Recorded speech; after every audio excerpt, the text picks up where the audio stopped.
Monsieur le Président de la République, bonsoir. Aujourd'hui, je vous parle comme un citoyen congolais meurtri. Un jeune qui, s'il avait l'occasion de vous rencontrer, vous dirait la vérité, toute la vérité. Excellence, Monsieur le Président, permettez-moi de vous dire que l'on vous ment. On vous trompe. Vos conseillers ne vous disent jamais la vérité. Ils ne passent leur temps qu'à vous flatter, qu'à vous dire de bonnes choses. Pourtant, la réalité est tout autre. Étant conscient de l'amour que vous portez à ce pays, de l'engagement que vous avez pour la jeunesse de ce pays, je me permets de croire que vous ne connaissez pas la vérité parce qu'autour de vous, il n'y a que de flatteurs et de flagorneurs.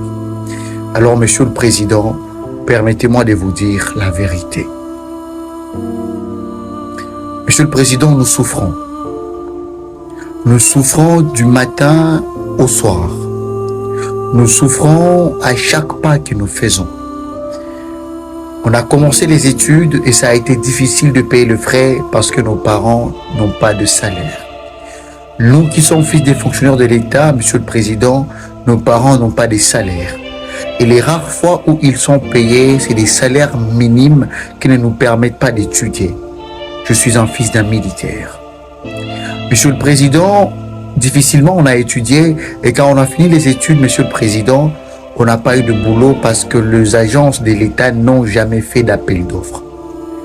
Nos collègues avec qui on a fini, qui ont des ancrages dans la politique et des parapluies dans le gouvernement, dans le système, ils n'ont pas eu besoin de présenter des CV ni des lettres de demande d'emploi.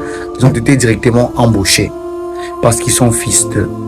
Et nous, qui sommes des citoyens lambda, Monsieur le Président, nous n'avons jamais d'emploi, jamais de travail. Et nous nous retrouvons à être des chômeurs. Ne soyez pas étonnés, Monsieur le Président, de retrouver des jeunes, 30 ans, 40 ans, mais en train de discuter de Ferregola et de Fali Ipupa. Ce n'est pas volontairement que nous le faisons, Monsieur le Président.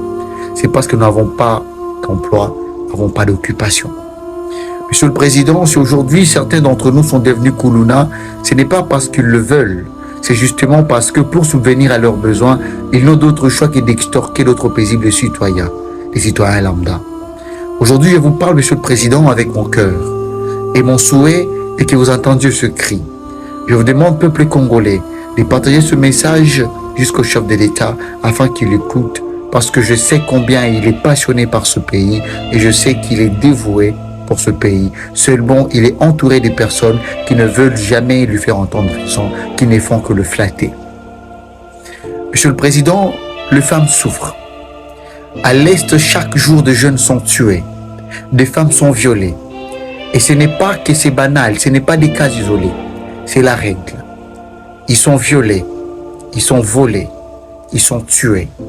Le peuple, eux, meurtri jusqu'à la dernière de leur énergie. Ils ont crié, mais leurs voix sont étouffées par de voix discordantes qui vous empêchent d'écouter la vérité. Monsieur le Président, il est aujourd'hui difficile à un jeune de trouver un travail que de devenir Kuluna. Il est aujourd'hui difficile à une femme d'entreprendre que de se faire violer. Il est plus facile à un enfant d'être tué, d'être recruté dans l'armée que d'avoir un accès à l'école. Je sais combien vous tenez à l'éducation de ce pays. Je loue d'ailleurs le projet que vous portez de l'éducation nationale gratuite, mais sachez que cela n'est qu'un mythe. Rien dans la réalité. Les écoles font payer, et cela pour garantir le minimum d'éducation. Et dans les écoles où on ne paye pas, l'éducation est nulle et bâclée. On n'apprend rien. On ne passe que 2 jours à écouter des histoires que les profs nous racontent, des jérémiades et je plainte. Monsieur le Président, l'histoire est longue. Les choses sont nombreuses à vous raconter, mais le temps est imparti. Acceptez ce message d'un citoyen meurtri de l'Est. Merci.